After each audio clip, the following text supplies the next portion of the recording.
ಅಕ್ರಮ ಗಣಿಗಾರಿಕೆ ಕೇಸ್ನಲ್ಲಿ ಎಚ್.ಡಿ. ಕುಮಾರಸ್ವಾಮಿಗೆ ಮತ್ತೊಮ್ಮೆ ತಲೆನೋವು ತಂದಿದೆ.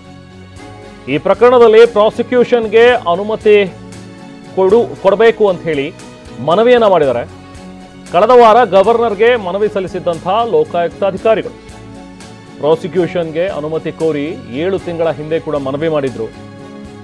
ಈ ಸಂದರ್ಭದಲ್ಲಿ ಕನ್ನಡದಿಂದ ಇಂಗ್ಲಿಷ್ಗೆ ಭಾಷಾಂತರ ಮಾಡಿ ಆ ರಿಪೋರ್ಟ್ ಅನ್ನ ಮೊದಲು ಅಂತ ಹೇಳಿ ಕೇಳಿದ್ರು. 5,000 ಪುಟಗಳ ಒಂದು ವರದಿ ಏನಿದೆ ಅದು ಕನ್ನಡದಿಂದ ಇಂಗ್ಲಿಷ್ಗೆ ಭಾಷಾಂತರ ಮಾಡಿಕೊಡಿ ಅಂತ ಹೇಳಿದ್ರು. ಭಾಷಾಂತರ ಮಾಡಿ ಈಗ ಮತ್ತೊಮ್ಮೆ ಮನವಿ ಸಲ್ಲಿಸಿದ್ದಾರೆ. ಮತ್ತೊಮ್ಮೆ ಪ್ರಾಸಿಕ್ಯೂಷನ್ಗೆ ಅನುಮತಿ ಕೇಳಿದ್ದಾರೆ ಲೋಕಾಯುಕ್ತ ಅಧಿಕಾರಿಗಳು.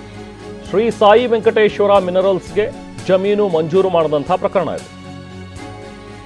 ಸ್ಪಷ್ಟ ಕಾರಣ ನೀಡದೆ ಎಚ್.ಡಿ. ಕುಮಾರಸ್ವಾಮಿ ಜಮೀನನ್ನ ಮಂಜೂರು ಮಾಡಿದ್ರು ಅಂತ ಹೇಳಿ ಆರೋಪ ಇದೆ. ಸಂಡೂರು ತಾಲೂಕಿನ ಶ್ರೀ ಸಾಯಿ ವೆಂಕಟೇಶ್ವರ ಮಿನರಲ್ಸ್ ಏನಿದೆಯಲ್ಲ SVM, ಸೊ ಈ ಕಂಪನಿಗೆ ಜಮೀನನ್ನು ಮಂಜೂರು ಮಾಡಿದ್ರು. ಯಾವುದೇ ರೀತಿ ಪೂರ್ವಾಪರ ಯೋಚಿಸದೆ, ಯಾವುದೇ ಸ್ಪಷ್ಟ ಕಾರಣ ಕೊಡದಲೆ ಎಚ್.ಡಿ. ಕುಮಾರಸ್ವಾಮಿ ಜಮೀನನ್ನು ಮಂಜೂರು ಮಾಡಿದ್ರು ಶ್ರೀ ಸಾಯಿ ವೆಂಕಟೇಶ್ವರ ಮಿನರಲ್ಸ್ಗೆ ಅನ್ನುವಂಥದ್ದು ಇವ್ರ ಮೇಲಿರುವ ಆರೋಪ. ಸೊ ತನಿಖೆ ನಡೆಸಿ ದೋಷಾರೋಪ ಪಟ್ಟಿಯನ್ನು SIT ಕೂಡ ನೀಡಿತು. ಚಾರ್ಜ್ ಶೀಟ್ ಆಗಿದೆ. ಆದರೆ ಈಗ ಪ್ರಾಸಿಕ್ಯೂಷನ್ಗೆ ಅನುಮತಿ ಕೊಡಬೇಕು ಅಂತ ಕೇಳಿದ್ದಾರೆ. ಹಾಗಾದರೆ ಏನಿದು ಪ್ರಕರಣ, ಈಗ ಮುಂದೆ ಏನಾಗಬಹುದು, ಕುಮಾರಸ್ವಾಮಿ ಅವರಿಗೆ ಇದು ಯಾವ ರೀತಿಯಾಗಿ ಸಂಕಷ್ಟ ತಂದೊಡ್ಡಬಹುದು ಅನ್ನುವಂಥದ್ರ ಬಗ್ಗೆ ಮತ್ತಷ್ಟು ಡೀಟೇಲ್ಸ್ ಪಡೆಯೋಣ. ನಾವು ಪ್ರತಿನಿಧಿ ಕಿರಣ್ ನಮ್ಮ ಜೊತೆಗೆ ಜಾಯ್ನ್ ಆಗಿದ್ದಾರೆ.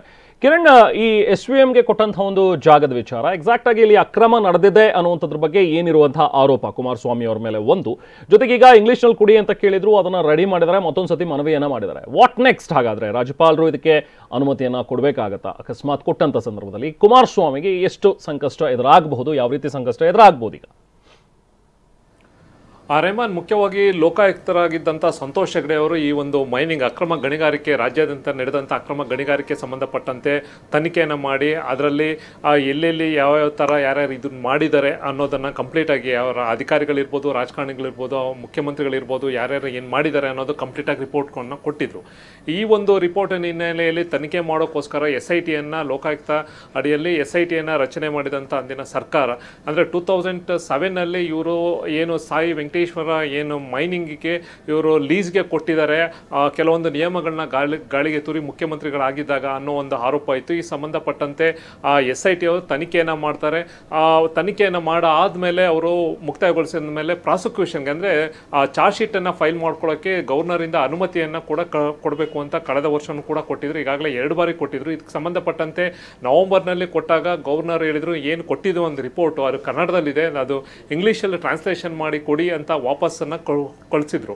ಈ ಸಂಬಂಧಪಟ್ಟಂತೆ ಸುಮಾರು 5,000 ಪುಟಗಳನ್ನು ಟ್ರಾನ್ಸ್ಲೇಷನ್ ಮಾಡಿ ಮತ್ತೊಮ್ಮೆ ಇದೀಗ ಕಳೆದ ವಾರ ಗವರ್ನರ್ಗೆ ಈ ಒಂದು SIT ಅವರು ಈ ಒಂದು ರಿಪೋರ್ಟನ್ನು ಕೊಟ್ಟಿದ್ದಾರೆ. ಅಂದರೆ ಪ್ರಾಸಿಕ್ಯೂಷನ್ಗೆ ಅನುಮತಿ ಕೇಳಿ ಮತ್ತೊಮ್ಮೆ ಅವರು ಮನವಿಯನ್ನು ಮಾಡ್ಕೊಂಡಿದ್ದಾರೆ. ಈಗ ಗವರ್ನರ್ ಅಂಗಳದಲ್ಲಿ ಈ ಒಂದು ತೀರ್ಪು ಇದೆ. ಈಗ ಸಂಬಂಧಪಟ್ಟಂತೆ ಅವರು ಪ್ರಾಸಿಕ್ಯೂಷನ್ ಕೊಟ್ಟರೆ ಏನು ತನಿಖೆ ಮಾಡಿದ್ದಾರೆ ಅವರು ನ್ಯಾಯಾಲಯದಲ್ಲಿ ಚಾರ್ಜ್ ಶೀಟ್ ಮಾಡ್ತಾರೆ. ಚಾರ್ಜ್ ಶೀಟ್ ಆದ ನಂತರ ಟ್ರಯಲ್ ಆಗ್ಬೋದು, ಮುಂದಿನ ಹಂತದಲ್ಲಿ ಅದು ನ್ಯಾಯಾಲಯದಲ್ಲಿ ನಡೆಯುವಂಥ ಕೆಲವೊಂದಷ್ಟು ಡೆವಲಪ್ಮೆಂಟ್ಗಳು. ಈಗ ಗವರ್ನರು ಇದಕ್ಕೆ ಸಂಬಂಧಪಟ್ಟಂತೆ ಏನು ಈಗಾಗಲೇ ಕೊಟ್ಟಿದ್ದಾರೆ, ಇದಕ್ಕೆ ಏನು ಅವರು ಕಾನೂನಾತ್ಮಕವಾಗಿ ಮತ್ತಿಲ್ಲ ವಾಪಸ್ ಏನಾರ ಅವರು ಅಲ್ಲಿಗೆ ಏನಾರ ತಪ್ಪೇನಾರ ಕಂಡಿದ್ರು ವಾಪಸ್ ಕಳಿಸ್ತಾರೋ ಅಥವಾ ಈಗ ಸಂಬಂಧಪಟ್ಟ ಕೊಟ್ಟಿರುವಂಥದ್ದಕ್ಕೆ ಅನುಮತಿ ಕೊಡ್ತಾರೋ ಅನ್ನೋದನ್ನು ಈಗ ಕಾದು ನೋಡಬೇಕಾಗಿದೆ.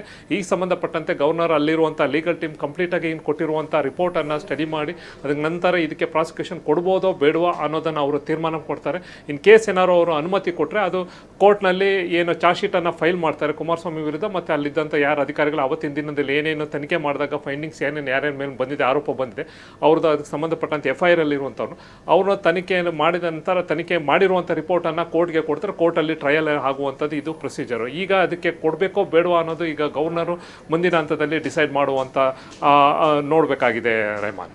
Okay, thank you Kiran.